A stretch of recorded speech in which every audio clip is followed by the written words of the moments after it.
శబ్దం Telugu film review by allrounder star Ballem Venumadhav. ఇంతకుముందు శబ్దం అనే సినిమా వచ్చింది శ్రీరంగం సతీష్ దర్శకత్వంలో. దాంట్లోనే మహాత్మా హీరో రాఖీ నాకు పరిచయం కావడం జరిగింది. తర్వాత ఇన్నాళ్లకు శబ్దం అని ఇంకో సినిమా వచ్చింది. శబ్దంలో ఆది పినిశెట్టి హీరోగా నటించాడు. ఆది ఇన్ శబ్దం అని పోస్టర్స్ వేశారు. అయితే ఆది సాయి కుమార్ కూడా ఉండడంతో కొంచెం కన్ఫ్యూజ్ ఉంటుంది. ఆది పినిశెట్టి లేకుండా ఆది వేశారు ఇందులో. సరే, ఆది ఈ సినిమాలో వేసిన పాత్ర పేరు రూబన్. లక్ష్మీ మెనన్ ఈ సినిమాలో వేసిన పాత్ర పేరు అవంతిక. సిమ్రాన్ బగ్గా ఈ సినిమాలో వేసిన పాత్ర పేరు డయానా. తర్వాత లైలా, పాత హీరోయిన్, ఒకప్పటి హీరోయిన్ లైలా ఈ సినిమాలో విలన్గా నాన్సీ డానియల్గా. తర్వాత రేడియన్ కింగ్స్లే ఈ సినిమాలో అవంతిక ఆరుకియంగా చేశాడు. ఇక ఎంఎస్ భాస్కరు, తర్వాత రాజీవ్ మెనను, తర్వాత వివేక్ ప్రసన్న, తర్వాత ఎంజి అభినయ తల్లి పాత్రలో ఒక అతిథి పాత్రను పోషించింది. వీళ్ళు యాక్ట్ చేయగా అరివజగన్ వెంకటాచలం ఈ సినిమాకి director cum writer. 7G Shiva ఈ సినిమాకి ప్రొడ్యూసరు. Musician background తమ్మను. తర్వాత అరుణ్ పద్మనాభన్ ఈ సినిమాకి సినిమాటోగ్రఫీ. విజయ్ సాబు జోసెఫ్ ఎడిటర్. ఇక ఈ సినిమా నిడివి వచ్చేసి 2 గంటల పైనే ఉంది సినిమా నిడివి. జనరల్లీ హారర్ సినిమాలు అంత ఉండవు నిడివి, కానీ ఈ సినిమా 2 గంటల 28 నిమిషాలు 23 నిమిషాలు 2 గంటల 23 నిమిషాలు యూఏ సర్టిఫికేటు. తర్వాత 28 ఫిబ్రవరి 2025 ఈ సినిమా విడుదలైంది. ఇక ఈ సినిమా ఎలా ఉందో తీరుతున్నది చూద్దాం ఒకసారి. అది ఈ గోస్ట్ల మీద, అంటే ఈ వేరే అంటే దయ్యాల మీద పరిశోధన చేసేటువంటి వ్యక్తి, అంటే ఆత్మలు ఉన్నాయి, స్పిరిచువల్ దాని మీద వాటి సొల్యూషన్స్ చేసేటువంటి వ్యక్తి. అతన్ని పోలీసు వాళ్ళు తేలికగా మాట్లాడుతుంటారు. ఒక కాలేజీకి వస్తాడు, అక్కడ ఒక హత్య జరుగుతుంది.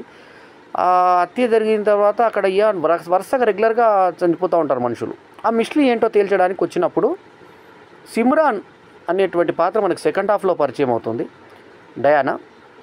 ఈ డయానా అక్కడి కొన్నేళ్ల కింద బతికినటువంటి ఒక వ్యక్తి అని, అనాథ పిల్లల మీద సౌండ్ మీద ఇది పరిశోధన చేసి లైలా చంపేస్తుంది అని చెప్పేసి, అంటే సౌండ్తో చంపేయడం ఏంటంటే శబ్దము మన శరీరము చెవులు ఎంత వినాలో అంత తరంగ ధైర్యంతో వింటాం. కుక్కలు మనకన్నా ఎక్కువ వింటాయి, గుడ్లగూబలు మనకన్నా ఇంకా ఫాస్ట్గా వింటాయి. అట్లా తరంగ ధైర్యాలు ఎంతవరకు మన మానవ శబ్దం వినబడాలో అంతవరకే మన శరీరం తట్టుకోగలుగుతుంది. కానీ అంతకన్నా ఎక్కువ శబ్దం చేసినప్పుడు ఆ శబ్దాన్ని మనిషి భరించలేడు. దీన్ని 2 రకాలుగా చెప్పొచ్చు. శబ్దాన్ని భరించలేని దాన్ని శబ్దం అంటాము. ఆ ధ్వనిలో భరించరాని దాన్ని శబ్దం అన్నప్పుడు ధ్వనిలో మంచి తరంగాల్ని మనం సంగీతం అంటాం. సో మ్యూజిక్ థెరపీ ద్వారా ఎంతోమందిని బాగు చేసినటువంటి వైద్యులు ఉన్నారు. సంగీతంతో రోగాలు నయమైతే అని ఈ మధ్య కొందరు హాస్పిటల్ పక్కన, కిటికీ పక్కన అందమైన దృశ్యాలున్న దగ్గర రోగులు తొందరగా కోలుకున్నారు. ఆ దృశ్యాలు అంటే చక్కటి పూలు కానీ లేకపోతే ఒక గార్డెన్ కానీ కనబడతా ఉంటే చూసి కోలుకున్నారని. మనకు చిన్నప్పుడు ద లాస్ట్ లీఫ్ అని ఒక కథ ఉంటుంది. అందులో ఒక అమ్మాయి ఏం ఆలోచిస్తుందంటే అక్కడ ఒక చెట్టు ఉంది, ఒక ఆకు ఉంది, ఆ లాస్ట్ ఆకు పడిపోతే నేను చచ్చిపోతానని ఒక భ్రమ పడుతూ ఉంటుంది. ఆ ఆకు పడిపోయేదాకా వర్షం పడుతుంటే ఒక పెయింటర్ ఏం చేస్తాడంటే అక్కడ ఒక ఆకుని గీసి పెడతాడు. గీసి విషాదం ఏంటంటే ఆ ఆకు అలా బతుకుందని సజీవంగా చేస్తాడు ఆకుని. ఈమెనేమో కోలుకుంటుంది, అది యాక్చువల్లీ ఆకు పడిపోయింది, కానీ రాత్రిపూట వర్షంలో చేసినందుకు ఆ హెల్త్ బాగాలేనందు ఆ పెయింటర్ చనిపోతాడు. అది ద లాస్ట్ లీఫ్ కథ. ఈ కథ ఎందుకు చెప్పారంటే ఇందులో కూడా దాన్ని పోలినటువంటి ఒక సామీప్యత ఉంది.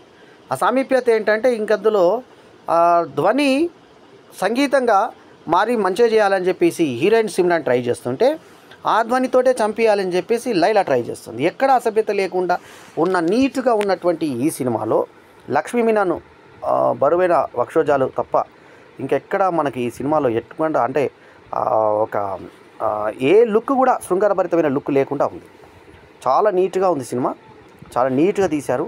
సెన్సార్ సర్టిఫికేట్ కూడా యూఏ వచ్చింది. ఎందుకంటే ఇందులో ఒక హారర్ అంశాలు ఉన్నాయి కాబట్టి యూఏ. కానీ అసలు సినిమాలో న్యాయంగా మాట్లాడితే ఎటువంటి ఒక చిన్న చెడు దృశ్యం కూడా లేకుండా తీయడము చాలా గ్రేట్ విషయం.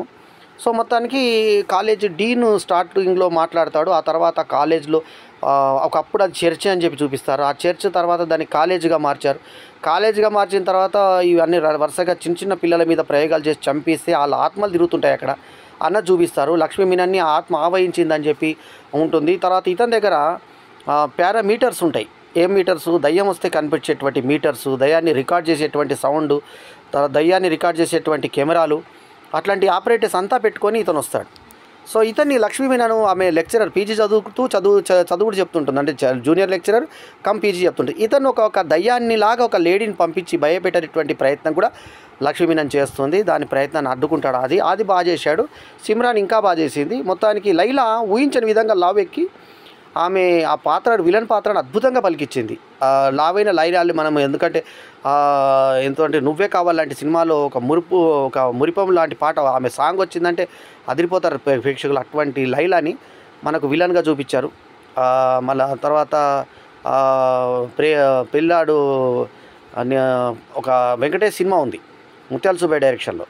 సో పెళ్లి మీద ఉన్నట్టు సో పెళ్లి చేసుకుందామని అటువంటి సినిమాల్లో కూడా సెకండ్ లీడ్లుగా చేసినటువంటి లైలా, ఓ లైలా లైలా లైలా అంటూ ఉన్నటువంటి లైలా ఈ సినిమాలో విలన్గా కనిపించడం ఒక విచిత్రం.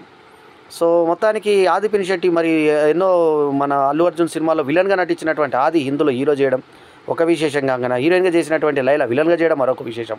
సిమ్రాన్కి తగ్గ పాత్ర దొరికింది. ఆమె కూడా వయసు మీద పడింది. 60 దాటినటువంటి వయసులో చేసినటువంటి సినిమా అయినా కూడా అద్భుతంగా ఉంది.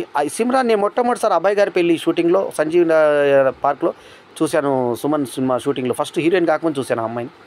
సో ఇవాళ ఆమె పెద్ద సీనియర్ నటిగా ఎదిగింది. సో మొత్తానికి ఈ సినిమా శబ్దం సినిమా టైటిల్ క్లారిఫికేషన్ అద్భుతంగా కుదిరి శబ్దం మీదే ఉంటుంది సినిమా. లాస్ట్కి శబ్దంతో మంచిగా అయిన వాళ్ళు ఎవరు, బాగుపరిచినటువంటి థెరపీలు ఏంటి, ఏ రకంగా మ్యూజిక్ థెరపీ వల్ల బాగుపడాల ఫొటోస్ ఇవ్వడంతో కూడా బాగుంది. సో ఇట్లా ఇతను వచ్చి అతను రీసెర్చ్ చేసిన తర్వాత సిమ్రాన్ ఆత్మ బయటికి వెళ్ళినట్టుగా చాలామందికి అనెస్థీసియా ఎక్కించినప్పుడు వాళ్ళ ఆత్మలు బయట తిరిగినటువంటి అనుభవాలు జరిగాయని చెప్పడం ఒక సైన్స్ ఒక అద్భుతము. దాన్ని ఒక దయ్యాన్ని యొక్క కథని అంటే ఈ దయ్యాన్ని నమ్మేవారికి సైన్స్ నమ్మేవారికి రెండింటికి మధ్యలో లక్ష్మీ మీనన్ పాత్రని ఆది పాత్రని పెట్టి చాలా డీసెంట్గా డైరెక్టర్ ప్రజెంట్ చేశాడు. సో ఆ రకంగా వెంకటాచలం